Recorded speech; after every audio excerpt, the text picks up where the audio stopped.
Bonjour, de retour, crevé mais globalement content, du X-Wing System Open Series France Paris 2019, semble-t-il le dernier Open de la saison qui s'est tenu à l'espace Charenton, Paris, le samedi 27 et le dimanche 28 juillet 2019, parallèlement à un autre tournoi majeur pour un autre jeu de la licence Star Wars édité par Fantasy Flight Games, Destiny. En ce qui me concerne, cet Open était surtout mon premier gros tournoi. Jusqu'à présent, et depuis moins de 8 mois à peine, je n'avais guère participé qu'à 3 tournois de X-Wing, très bien organisés par les excellents dérangés à Sainte, des tournois officiels, assurément réjouissants et même bien plus que ça, mais relativement décontractés avec 2 matchs le matin, 2 l'après-midi.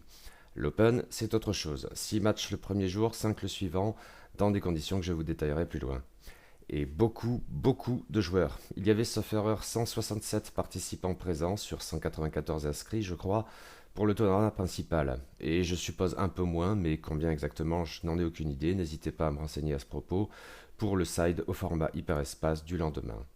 En outre, il s'agissait d'un tournoi international, avec des participants venus parfois en nombre de Belgique, de Suisse, d'Allemagne, d'Espagne, du Royaume-Uni ou même de Pologne, et d'autres pays encore. Sur mes 11 parties, 2 m'ont opposé à des Anglais ou en tout cas des anglophones, et 2 autres à des Espagnols. Dans 3 de ces cas, il me fallait échanger dans la langue de Shakespeare et de George Lucas, et je présente à mes adversaires toutes mes excuses les plus rougissantes pour mon horrible accent définitivement français. Tout cela était pour le moins intimidant, tout spécialement pour un joueur à la fois médiocre et anxieux comme votre serviteur, mais mes camarades Albus et Préchab m'ont tanné pour que je vienne en leur compagnie, et c'est ainsi que notre bande de winners a embarqué pour Paris.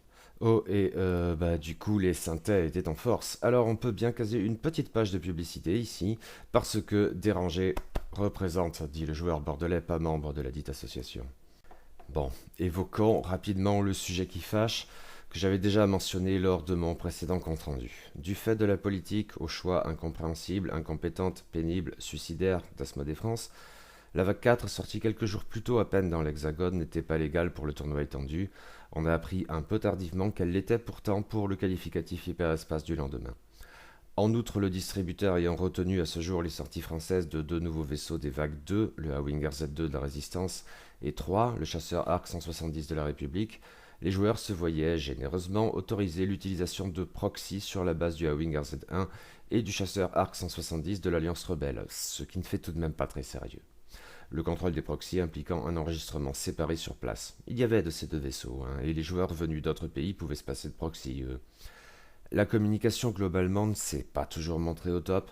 Je n'ai pas l'impression que des joueurs étrangers ont eu la mauvaise surprise de découvrir sur place que la vague 4 était illégale pour le tournoi principal, et c'est un soulagement. Reste que, à mon sens, certaines informations ont été fournies un peu tardivement, comme la légalité de la vague 4 pour le qualificatif hyperespace, les modalités d'enregistrement particulières pour les joueurs usant des proxys subventionnés, ou encore la nécessité de se présenter à l'enregistrement avec ces 2 listes imprimées. De toute façon, je ne pouvais pas me connecter avec mon mobile dans l'espace charenton, et ceci en 2 exemplaires chacune, et ces informations apparaissaient dans un message envoyé la veille au matin seulement. Le dit message expliquait par ailleurs comment réparer, entre guillemets, le générateur d'escadron officiel qui déconnait depuis la dernière mise à jour, mais il autorisait en outre, et je suppose que c'est appréciable, de recourir au cas où à d'autres générateurs d'escadron non officiels, ce qui est quand même un peu dingue quand on y pense. Bon, par exemple, Yatonazo Squad Builder 2.0. Mais tout ceci n'est pas bien grave, à la différence des agaçantes pratiques d'Asmodée France qui ont par la force des choses grevé ce tournoi, organisé au premier chef par Asmodée. Eh. Le tournoi avait donc lieu à l'espace Charenton avec X-Wing d'un côté et Destiny de l'autre, le jeu de figurines prenant sur surprise beaucoup plus de place et impliquant beaucoup plus de participants. Une bonne note pour cet endroit, c'est pratique à tout point de vue et disposant d'une buvette certes un peu onéreuse mais accessible et que j'ai beaucoup fréquenté. Le tournoi principal au format étendu se tenait pour l'essentiel le samedi avec un long processus d'enregistrement entre 8 h et 9 h 30. Ce jour-ci, il y avait 6 rounds, 3 le matin, enfin une conception passablement extensive du matin, puis 3 l'après-midi avec entre les deux une pause déjeuner sacrément brève. 6 rounds, c'est beaucoup, et ça s'est avéré pour le moins épuisant. D'autant que le temps disponible entre 2 parties, fonction de la durée requise pour achever un éventuel dernier tour au-delà du temps réglementaire d'1 h 15, pouvait être très succinct. À une ou tout au plus deux exceptions près, à vrai dire, dans toutes mes parties, le chronomètre avait été lancé et parfois depuis 5 voire 10 minutes avant que mon adversaire et moi-même ayons eu le temps de nous installer, de placer les obstacles et de déployer nos vaisseaux. Et je n'étais pas spécialement plus lent qu'un autre à cet égard, hein, du moins le crois-je. Ces 6 rounds obéissaient à un principe de ronde suisse, et les gagnants rencontraient les gagnants, les perdants, sur la base du nombre de victoires au moins, et peut-être, mais là je n'en suis pas certain, sur la base complémentaire des marges de victoire. Maintenant, il fallait vraiment briller pour être en mesure de poursuivre le tournoi étendu le lendemain. Sauf erreur, 5 victoires sur 6 matchs étaient normalement requises, avec je crois des ajustements en fin de liste pour parvenir à un nombre de joueurs suffisant pour les quarts de finale. Mes camarades et moi-même ne nous faisions aucune illusion à cet égard, nous ne serions jamais qualifiés pour la phase finale. Ce n'était en rien du défaitisme, seulement de la lucidité. Il y avait du lourd parmi les, 167 participants. Et je dois dire que dès lors, je me suis un peu désintéressé de ce qui s'est passé le dernier jour à cet égard. Et le soir, j'étais bien trop crevé pour assister à la finale, même si j'en avais initialement plutôt envie. Mais j'y reviendrai quand même en fin d'article vidéo. Cela ne signifiait pas que nous ne jouerions pas le dimanche. En effet, les joueurs sortis du tournoi principal avaient alors accès à un tournoi qualificatif hyperespace, dans lequel donc la vague 4 était légale. La possibilité de se préinscrire dès le samedi autorisait en principe de se pointer plus tard et d'accélérer l'enregistrement, mais celui-ci a tout de même duré jusqu'à 9h30 une fois de plus, si je me souviens bien. Après quoi le tournoi secondaire se déroulait en 5 rounds et non 6, 2 le matin et 3 l'après-midi, et il s'agissait, là encore, de rounds suisses. Il fallait absolument tout gagner cette fois pour espérer une récompense à la hauteur de ses victoires, l'invitation au championnat du monde. Ce prix nous étant encore plus inaccessible que la qualification pour la seconde journée du tournoi étendu, mes camarades et moi avions plus ou moins délibérément décidé de jouer des listes plus fun que la veille, et je crois que ça a été le cas de bon nombre des participants. Ça ne signifiait certainement pas qu'il n'y avait pas de compétition, mais on était peut-être davantage disposé à tenter des trucs qu'on n'aurait jamais eu l'idée de sortir pour le tournoi étendu. Cela dit, de manière générale, pour le tournoi étendu comme pour le qualificatif hyperespace, les listes étaient très variées. Toutes les factions étaient représentées, même si je suppose que l'Empire Galactique et l'Alliance Rebelle, oui, elle-même, même après la mise à jour de juillet, dominaient dans l'ensemble. Des grosses factions jetant à croire que les racailles et scélérats étaient les plus mal lotis, et ça n'était pas vraiment pour me surprendre.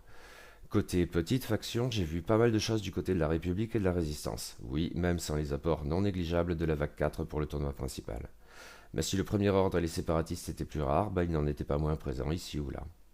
Par ailleurs, je ne crois pas qu'il y avait un archétype de liste dominant, rien d'équivalent par exemple aux listes associant 4 tailles PH fantômes qui trustaient les premières places du méta il y a très peu encore avant la mise à jour de juillet.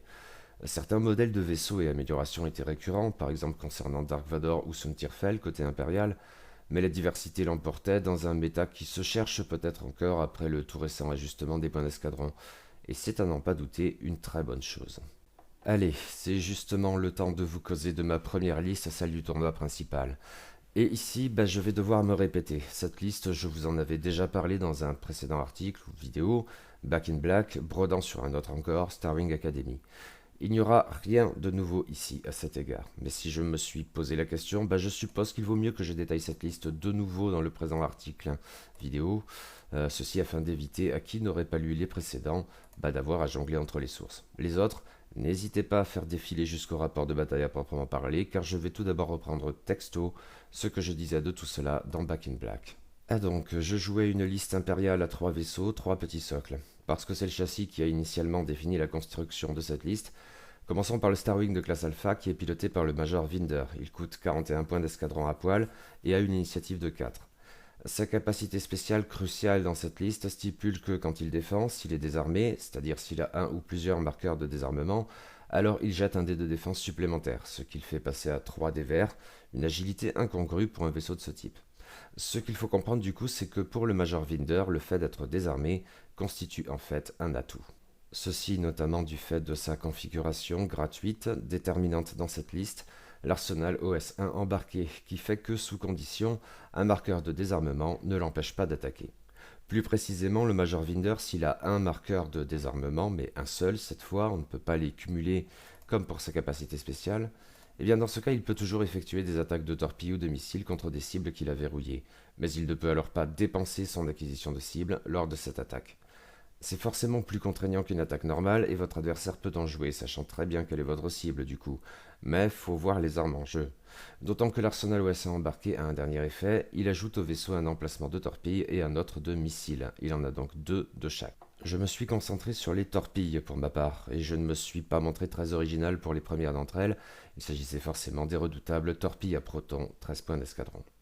Vous les connaissez, mais pour mémoire, il s'agit d'une attaque à 4 dés rouges dans l'arc avant, à portée 2 à 3 sans modificateur.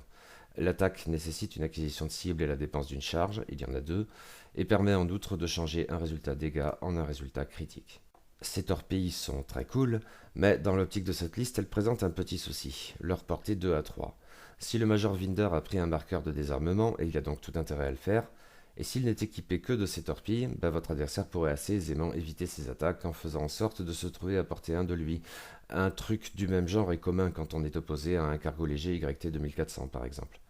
Il me fallait donc une attaque à portée 1 au cas où, et c'était tout vu. Pour mes deuxièmes torpilles, j'ai choisi des torpilles à protons avancés, 6 points d'escadron. Il s'agit d'une attaque à 5 des rouges cette fois dans l'arc avant et uniquement à portée 1, pas de redondance donc. Là encore, l'attaque nécessite une acquisition de cible et la dépense d'une charge, mais il n'y en a qu'une seule sur la carte. Enfin, comme les torpilles à protons avancées permettent en outre de changer un résultat dégâts en un résultat critique. Avoir au moins deux armes de ce type est très important dans cette liste, et pas seulement parce qu'elles constitueront en principe l'essentiel et même idéalement l'intégralité de vos attaques. En effet, le Major Winder a donc tout intérêt à avoir un marqueur de désarmement, et son action à cet effet sera souvent de recharger l'une ou l'autre de ses torpilles. Encore faut-il avoir quelque chose à recharger. En début de partie notamment, ça pourrait être compliqué. Mais heureusement, le Starwing de classe Alpha a un autre et très précieux tour dans son sac pour pallier ce problème. En effet, il dispose de la rarissime action de MASL, ou SLAM en anglais, et cette action également inflige un marqueur de désarmement. Elle peut toutefois s'avérer problématique, car elle a ses propres règles visant à en contraindre le très puissant effet, en faisant en gros l'action principale du tour. On ne peut pas faire un MASL via coordination, ou utiliser un effet pour faire une action puis un MASL, ce genre de choses. Cependant, il existe une carte qui permet de contourner aisément cette difficulté, alors autant en profiter, hein. La modification MASL avancée, 3 points d'escadron, a pour effet que, après avoir entièrement effectué la manœuvre découlant d'une action de MASL, le vaisseau peut effectuer n'importe quelle action blanche de sa barre d'action en la considérant comme rouge. Or, toutes les actions natives du Starwing de classe Alpha sont blanches, ce qui laisse donc la possibilité essentiellement de se concentrer ou de faire une acquisition de cible. On évitera dans la mesure du possible d'associer un MASL et un rechargement car cela empêcherait de tirer. Mais pour le coup, une concentration ou une acquisition de cible alternative, le cas échéant, peuvent se montrer déterminantes. Il faut d'ailleurs noter ici que le cadran de manœuvre du Starwing de classe Alpha ne comprend que très peu de manœuvres rouges, une seule en fait, le 4 tout droit. C'est problématique au sens où il ne dispose pas de manœuvre de retournement, mais il bénéficie de manœuvres bleues qui peuvent aider à virer un stress éventuel et, en jouant justement sur le MASL, il peut réaliser des déplacements amples, assez inattendus et sans trop de contraintes. Reste une dernière amélioration qui coule de source. On l'a vu, l'arsenal OS1 embarqué précise que le Starwing de classe Alpha, s'il a un et un seul marqueur de désarmement, ne peut attaquer que les cibles qu'il a verrouillées, et de toute façon avec des torpilles le verrouillage est nécessaire. Et il ne peut alors pas dépenser son acquisition de cible lors de ses attaques. C'est à mains égards la même formulation que pour l'ordinateur de visée avancée des TIE Advance X1, et cela produit la même conséquence. On a tout intérêt dans ce cas à s'équiper du senseur système de commande de tir, 2 points d'escadron. Dès lors, tant que l'on effectue une attaque contre un ennemi verrouillé, on peut relancer un dé d'attaque à la condition, qui est la même que pour l'arsenal OS1 embarqué, de ne pas dépenser son acquisition de cible lors de cette attaque. Parfait. Et voilà pour le Major Winder, qui est chargé, mais raisonnablement, je crois. Il représente en tout 65 points d'escadron. Passons au deuxième vaisseau de cette liste, un des plus fameux As impériaux, la légende Dark Vador, à bord de son TIE Advance X1, initiative 6, 67 points d'escadron.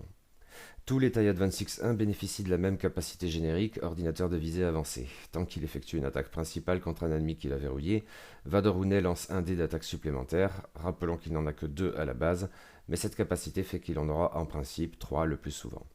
Et en outre, comme s'il tirait avec des torpilles à protons, en fait, il échange alors un dégât en critique. Et c'est à noter, cette liste, si elle fonctionne correctement, inflige du critique à tour de bras. En outre, Dark Vador est un utilisateur de la force, sans déconner, disposant d'une réserve de 3 marqueurs, et une de leurs utilisations potentielles découle de sa capacité spéciale. Après avoir effectué une action, il peut dépenser un marqueur de force pour effectuer une autre action. Comme ça, tranquillou bilou.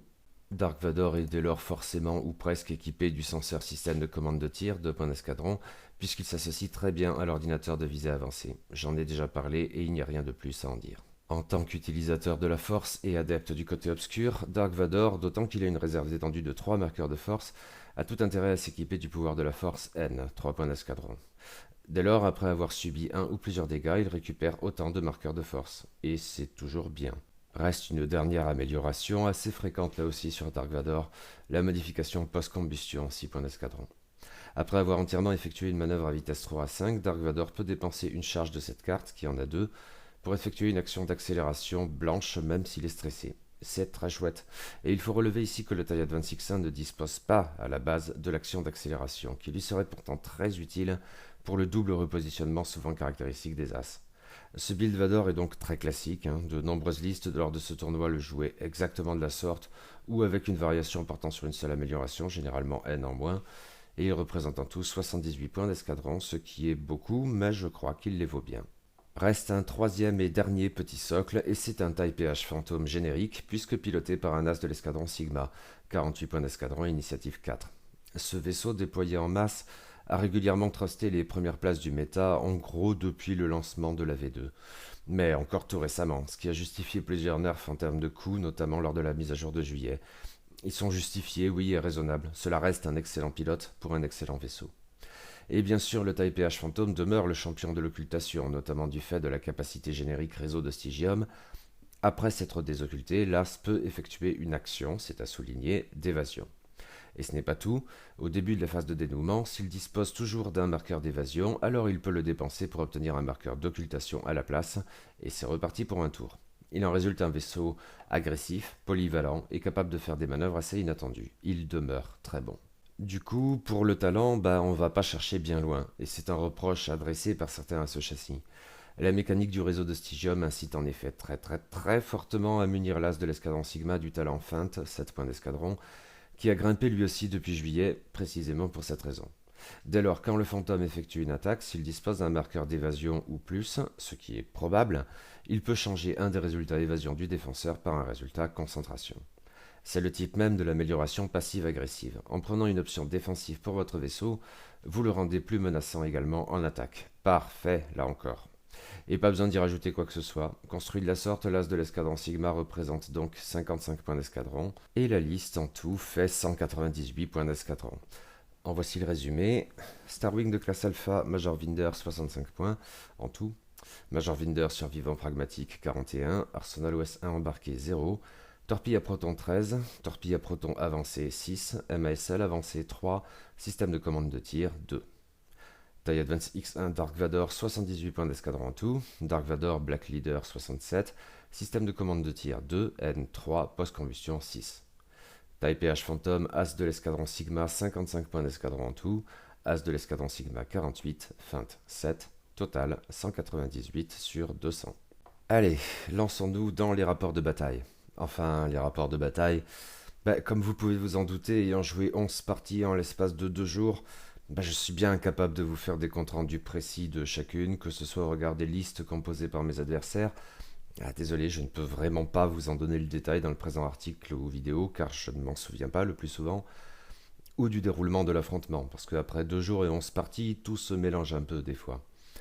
Par ailleurs, nous étions pressés par le temps. Dans ces conditions et pour pareil gros tournoi, je ne pouvais pas m'attarder à prendre des photos et de qualité à chaque tour, ce qui aurait été très discourtois et malvenu. Avant chaque partie, par simple politesse, j'ai demandé à chacun de mes adversaires s'ils ne voyaient pas d'inconvénient à ce que j'évoque rapidement notre partie sur le blog et la chaîne YouTube.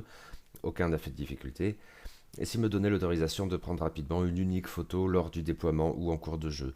Pas de difficulté là encore, mais dans un cas, j'ai complètement oublié, hélas, de prendre la dite photographie. Mais du coup, je ne me suis vraiment pas appliqué avec mon téléphone mobile et le résultat est encore plus flou que d'habitude, bien trop souvent. Toutes mes excuses. Allez, ma première partie du tournoi m'a opposé à Thomas, qui jouait une liste de l'Alliance Rebelle et relativement originale pour le coup. Il alignait en effet, outre Jake Farrell à bord de son A-Wing RZ-1, un pilote que j'ai croisé à plusieurs reprises lors de ce tournoi, sur un châssis plutôt décrié, mais sa capacité spéciale est quand même très intéressante. Et donc, il y avait 2 A-Wing, sauf erreur, Gavin Darklighter et une escorte de l'escadron Rogue. sont des vaisseaux guère croisés jusqu'à présent et en V2 je crois que cela ne m'était arrivé qu'une seule fois. Ceci sans doute du fait de leur coût élevé, mais la dernière mise à jour les a légèrement diminués pour les génériques. Or ils demeurent très intimidants hein, avec leurs statistiques de défenseurs taille. En fait, mon adversaire m'a expliqué avoir joué ces vaisseaux entre autres parce qu'on n'y est pas habitué sur l'étape de la V2. Cela dit, coïncidence assez amusante, alors que nous livrions cette partie, les deux tables à côté de la nôtre alignaient également un voire deux E-Wing. Quoi qu'il en soit, cette partie a vite mal tourné pour moi. Le Major Vinder manquait d'opportunités de tir et quand il pouvait tirer, mes jets étaient très décevants, clairement pas à la hauteur de ce que l'on est en droit d'attendre d'un vaisseau balançant du proton à tour de bras.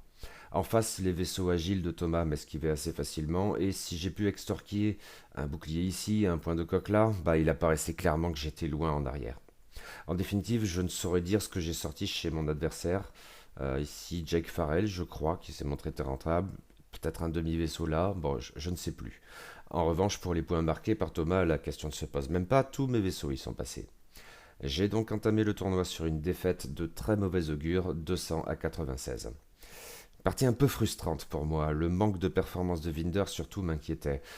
Au fond, c'était peut-être mon fantôme qui s'en tirait le mieux, et cela se vérifierait en quelques autres occasions au cours de la journée. Mais mon adversaire était assurément très sympathique, c'est toujours chouette d'échanger en fin de partie sur la composition des listes, etc. La deuxième partie de la journée a été bien différente. Mon nouvel adversaire, Chuck Higgs, jouait une liste racailles et scélérats à deux vaisseaux seulement, deux gros socles, Asajj Ventress à bord de son appareil de poursuite de classe Lancer et Moralo et Val dans son cargo léger YV-666. Ça faisait pas mal de PV à dégager, encore que je verrais bientôt pire, bien pire, mais peu d'opportunités d'attaque racaille à chaque tour sur des vaisseaux moins agiles que les miens. Une configuration qui m'avantageait, je pense, même si les deux gros vaisseaux racailles, via diverses améliorations, avaient quelques synergies amusantes, dont un jeu sur le stress associant Asajj Ventress et Triple Zero. Cette fois, j'ai eu davantage de réussite. Une fois la forteresse initiale libérée, ma première cible était Asajj Ventress, dont j'ai pu m'occuper sans avoir trop à souffrir du soutien offert par Moralo et Val, un peu trop en arrière, même si son arc de tir à 180 degrés n'arrangeait pas mes affaires dans l'absolu. Mais, on ne va pas se mentir, la perte du Lancer bientôt, alors que mes vaisseaux demeuraient tous intacts, a lourdement pesé sur les chances de victoire de Chuck Higgs. C'était une moitié de liste après tout. De manière amusante, Asajj Ventress a été sorti du tapis de jeu dans un grand bang, alors même que Moralo et Val en étaient absents, ayant quant à lui usé de son amusante capacité spéciale, lui permettant de sortir par un bord du tapis de jeu. Mais il devait revenir au tour suivant par le même bord, et je n'allais pas le laisser remettre ça.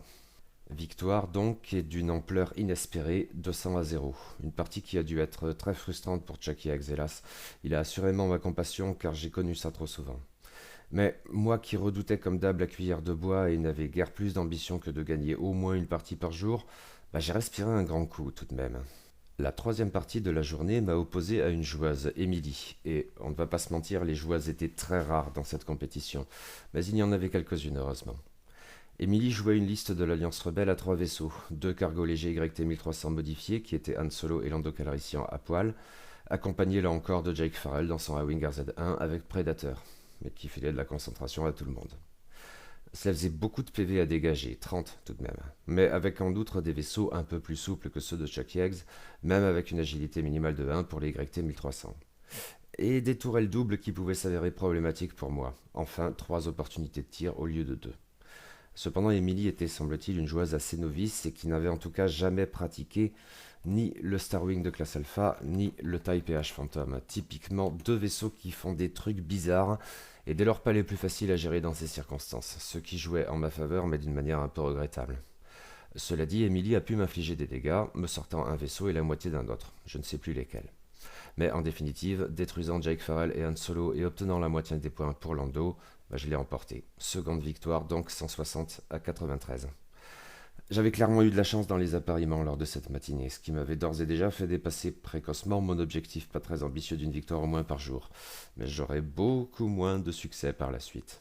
Après une pause déjeuner bien trop speed et un peu tardive, nous avons entamé la seconde phase de cette première journée de tournoi. Mon adversaire pour ce quatrième round était Jake, qui jouait une liste d'alliances rebelles très intimidante. Pas moins de 4 U-Wing UT-60D. Cassian Andor, F-Tober, Bentic de Tube, avec sauf erreur un copilote perspicace qui renforçait sa chouette capacité spéciale, et il me semble un éclaireur de l'escadron bleu. Tous disposaient bien sûr de leur configuration gratuite L-Pivot, et l'un de ces vaisseaux, F-Tober ou le générique à vue de nez, embarquait en outre Leia Organa. En fait, de manière assez amusante, c'était une liste très proche de celle du finaliste Lucas Bolak, tandis que la mienne était assez proche de la liste de l'autre finaliste François Couret. Bon, j'y reviendrai. C'était très problématique pour ma liste. En restant groupés et loin dans la zone choisie par mon adversaire, les 4 U-Wing pouvaient enchaîner les manœuvres de pivot leur permettant de couvrir tous les arcs sans même se stresser puisque Leia et Cassian étaient de la partie. Et l'ensemble représentait 32 PV à tomber, soit plus encore que dans ma partie avec Abili, et pour des vaisseaux disposant d'une agilité supérieure.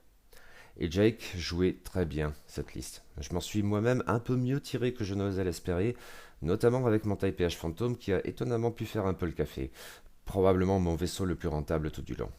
La partie s'est avérée relativement tendue pendant un bon moment, mais l'attrition jouait en faveur de Jake. Mes vaisseaux, même plus agiles, mais toujours sous la menace d'un ou deux arcs au minimum, ne pouvaient pas encaisser indéfiniment, ni même aussi longtemps que les siens. Vers la fin, Jake a pu dégager Dark Vador et la moitié du Major Vinder, il me semble, ce qui a sonné le glas pour ma liste. D'autant que si j'avais raisonnablement bien piloté jusque-là, du moins j'en ai l'impression, j'ai commis au dernier tour une grosse boulette avec mon Starwing de classe Alpha, rechargeant mes torpilles à protons avancés, en ne réalisant que trop tard que mon acquisition de cible était sur un autre vaisseau que celui que j'avais en tête, juste un chouïa au-delà de la portée 1, alors que mes torpilles à protons étaient vides. Une très très bête erreur de lecture qui m'a coûté une dernière salve à 4 des rouges. Elle n'aurait peut-être pas fait la différence, mais elle aurait pu réduire l'écart en dégageant un vaisseau ennemi. Du coup, je n'ai obtenu à vue de nez que la moitié des points pour 2 U-Wing. Défaite donc, relativement honorable je suppose, malgré cette ultime bévue et un écart final conséquent, 111 à 54. Mais vous savez quoi ? Qu'importe si j'ai perdu, j'ai adoré cette partie. Je me suis beaucoup amusé et j'espère que le très sympathique Jake également. En tout cas, il ne fait guère de doute pour moi que, défaite ou pas, c'est largement la partie que j'ai préférée sur les 11 que j'ai jouées lors des 2 tournois. Vraiment palpitante.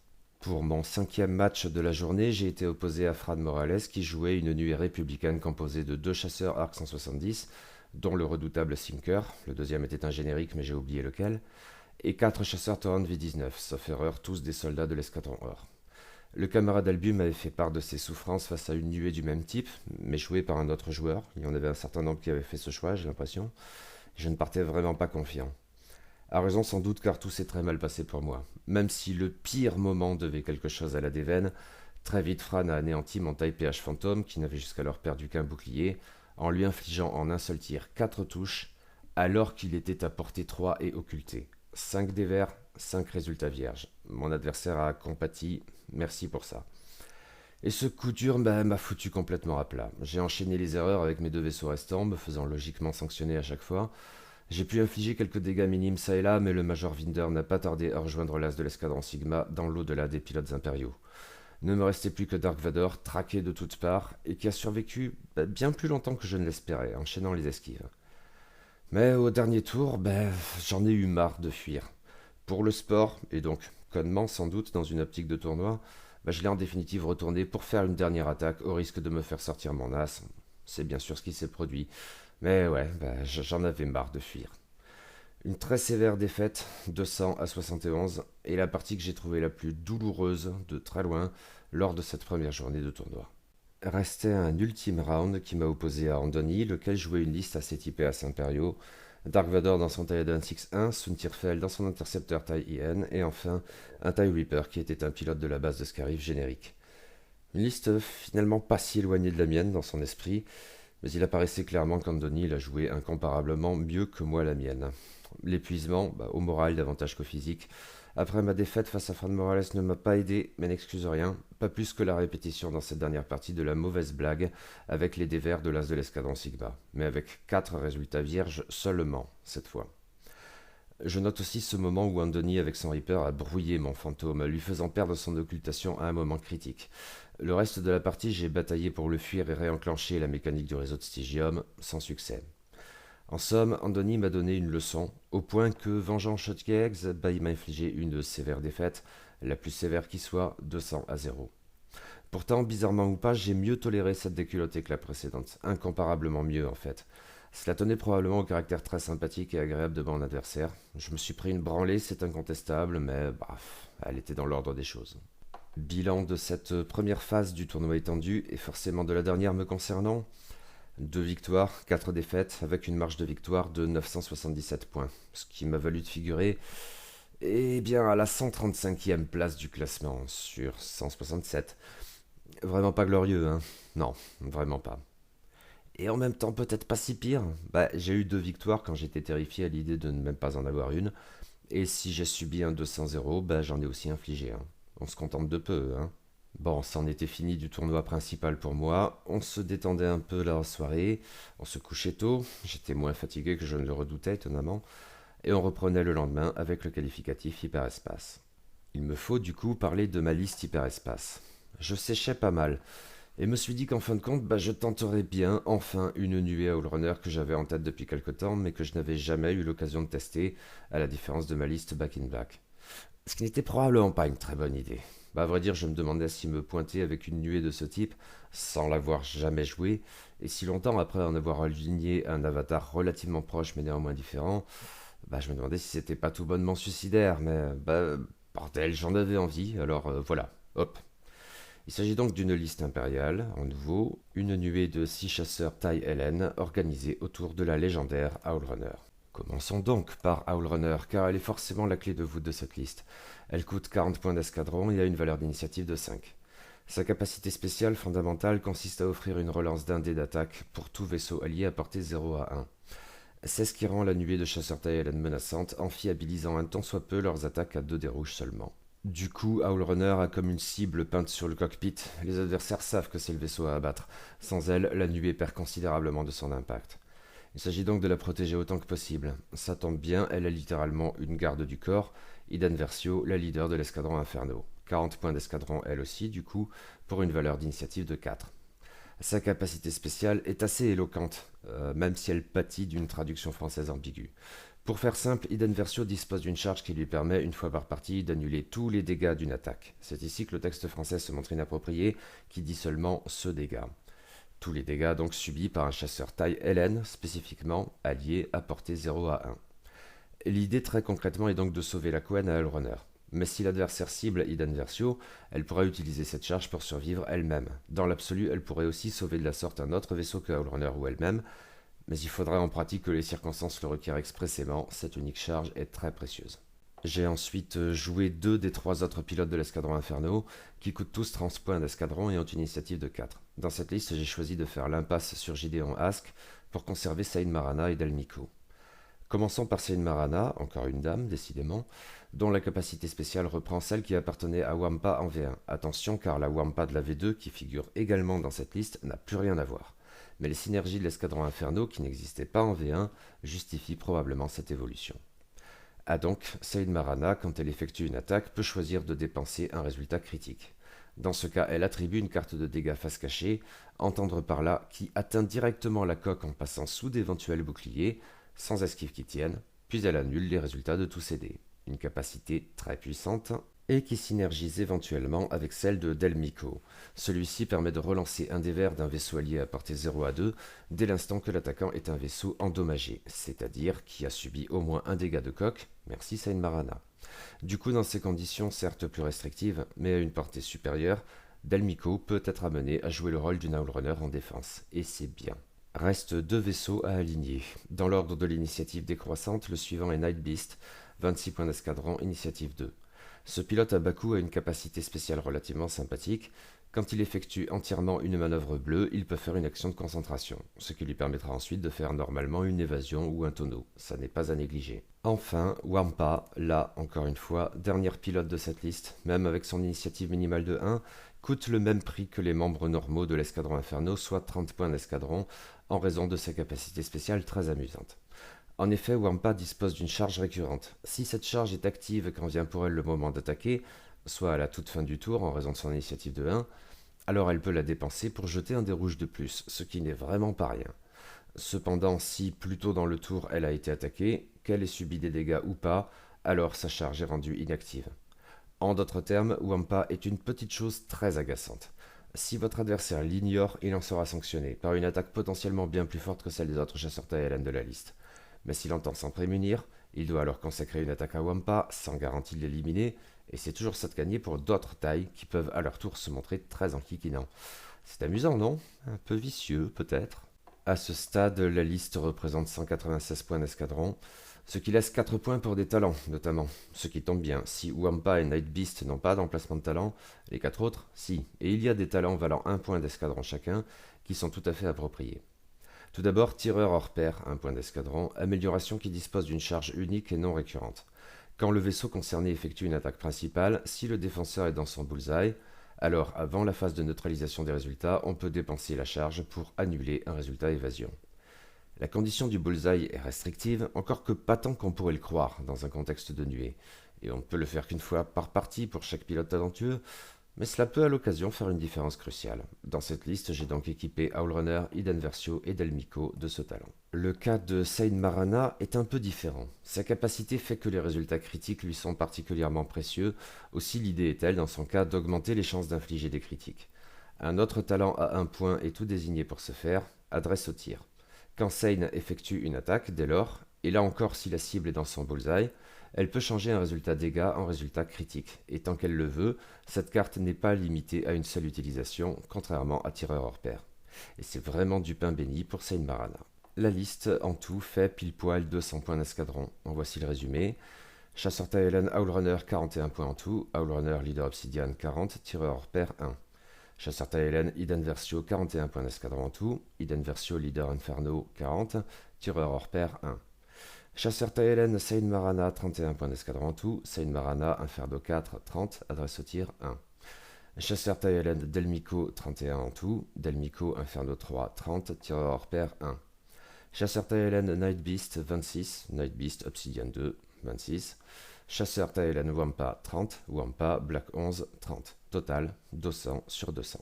La première partie de la journée m'a opposé à Chirag, qui jouait une liste de l'Alliance Rebelle composée de 2 X-Wing T-65, les inévitables Luke Skywalker et Wedge Antilles, et 2 A-Wing RZ-1, Jake Farrell une fois de plus, peut-être bien le pilote que j'ai le plus souvent affronté décidément, et Harvel Crinid.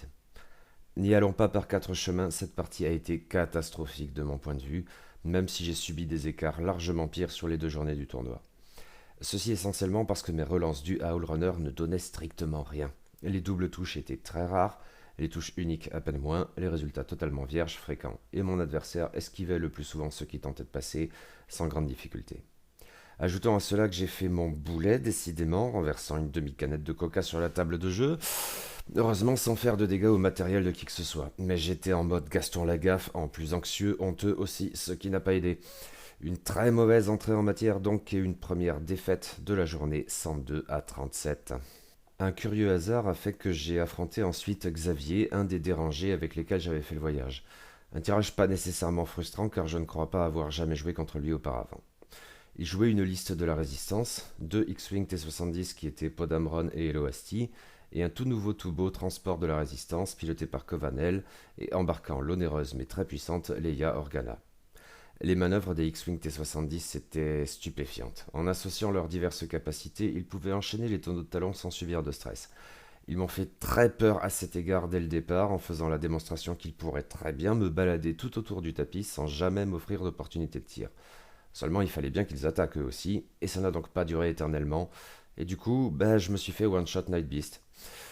Podamron et Eloasti voulaient clairement me prendre en sandwich et c'est pourquoi, souhaitant m'assurer des options de tir, j'ai fait une manœuvre un peu inattendue, je crois, en associant tout droit 3 et Koyo Grand 3. Cela présentait le risque de devoir rompre la formation au tour suivant et cela a au moins vaguement embarrassé Xavier, mais peut-être était-ce une erreur. En concentrant tous mes tirs sur une seule cible, j'aurais peut-être sorti un des X-Wing T-70. Du coup, après, le mieux à faire à mes yeux était de me retourner contre Covanel, laissant au moins pour un temps les X-Wing dans le vent. Mais là encore, cela n'a marché qu'un temps, et le transport de la résistance, très fiabilisé, a résisté bien mieux que je ne l'espérais. Défaite en définitive, mais relativement serrée, 72 à 35. Et j'ai beaucoup aimé cette partie, un peu comme celle face à Jake la veille. Ça serait la plus amusante de cette seconde journée. Pause déjeuner bien trop brève, puis troisième round, qui m'opposait cette fois à Gaëtan, lequel jouait une liste racaille des scélérats relativement classique à 2 vaisseaux, Boba Fett dans son patrouilleur de classe Firespray et Guri à bord d'une plateforme d'attaque de classe Star Viper. Problème, j'étais complètement épuisé dès le départ de la partie, au point où j'ai fait des conneries incroyables et j'ai dû avoir les yeux exorbités quand je m'en suis rendu compte un peu trop tard. Le truc, c'est que je me suis déployé en mode automatique. Mais dans le pire endroit possible pour moi, speedé par cette putain d'horloge qui abusait grave, le chrono a été lancé bien 10 voire 15 minutes avant l'horaire prévu pour la reprise de l'après-midi, j'ai placé ma nuée dans le coin gauche du tapis de jeu, là où le droit m'aurait clairement avantagé. Pire encore, j'avais placé Iden Versio à l'extérieur, la place que je conférais normalement à Saint Marana. Du coup, quand j'ai envoyé mon vaisseau extérieur pour aller semer la zone, je n'ai réalisé qu'après coup que c'était en fait la garde du corps de Hall Runner que j'avais écarté ainsi, et bien loin de la portée lui permettant de sauver sa patronne. Par miracle, mon adversaire n'a pas pu en profiter, et j'ai fait en sorte dès que possible de remédier à cette incroyable bévue de ma part. Mais l'épuisement qui m'avait affecté dès le départ n'a fait que s'accroître par la suite dans une partie très lente et dans laquelle essentiellement mon adversaire fuyait sans cesse ma nuée. Les opportunités de tir étaient très rares de part et d'autre et mon escadrille ne pouvait pas se montrer aussi mobile que les deux vaisseaux racailles. Nous avons pu tout juste grappiller un bouclier ici, un point de coque là. Je ne suis pas passé loin d'avoir la moitié des points pour Boba Fett, ma cible prioritaire, qui a en outre failli sortir du tapis de jeu, et pour Guri. Mais à un PV près, dans les deux cas, ça ne s'est pas produit. En revanche, mon adversaire avait pu obtenir la moitié des points sur deux de mes chasseurs Taïlan à vue de nez, ce qui a suffi du coup. À une touche près, le score final aurait largement basculé, mais non. Défaite donc, une de plus, 34-0. Et vraiment une partie très éprouvante au physique et nerveusement, la plus épuisante de tout le tournoi en ce qui me concerne.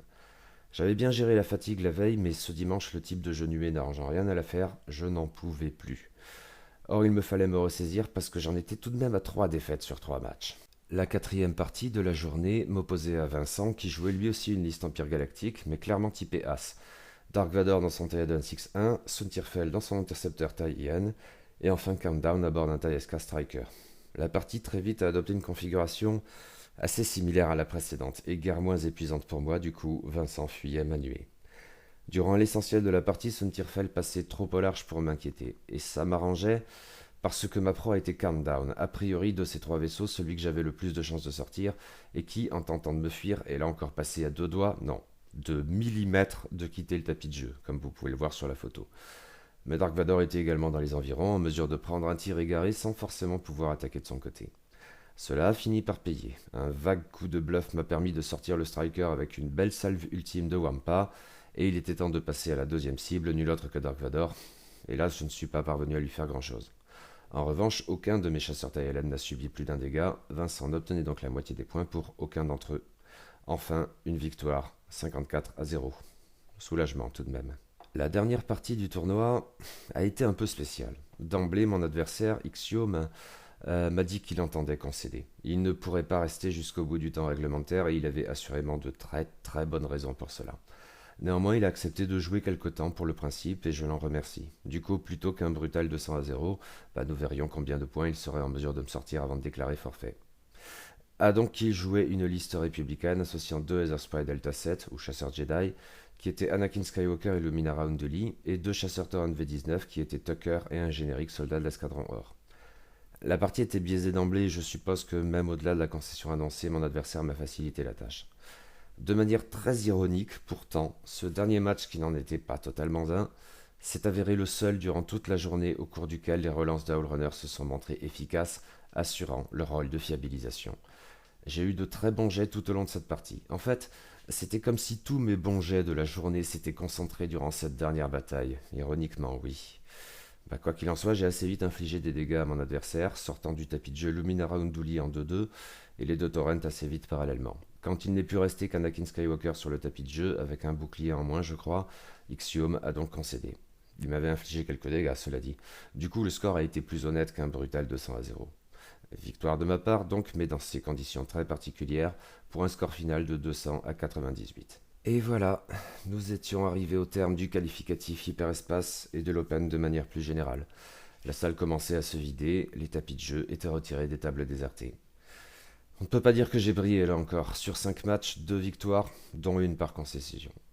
Dans l'absolu, c'était un peu moins pire que la veille. Surtout, les écarts relativement limités dans les parties que j'ai perdues, à l'exception à la limite de la partie contre Chirag, m'ont peut-être tiré un peu vers le haut. Du coup, j'ai fini 75e. Je ne sais pas sur combien, moins que 167 en tout cas, avec une marge de victoire de 1020 points. Ce qui n'était pas vraiment glorieux, mais bon, là encore, mon principal objectif d'avoir au moins une victoire dans la journée était rempli, alors Un dernier match se jouait pourtant, et pas des moindres, la finale du tournoi étendu. Elle opposait le Suisse Lukas Polak, qui jouait une liste rebelle à 4 Ewing UT60D, assez proche donc de celle de Jake, et le Français François Couret, qui jouait quant à lui une liste impériale associant Dark Vador dans son Tyrant 6-1, le Major Winder dans son Starwing de classe Alpha, et le Colonel Jandon pilotant une navette T4A de classe Lambda, embarquant l'Empereur Palpatine.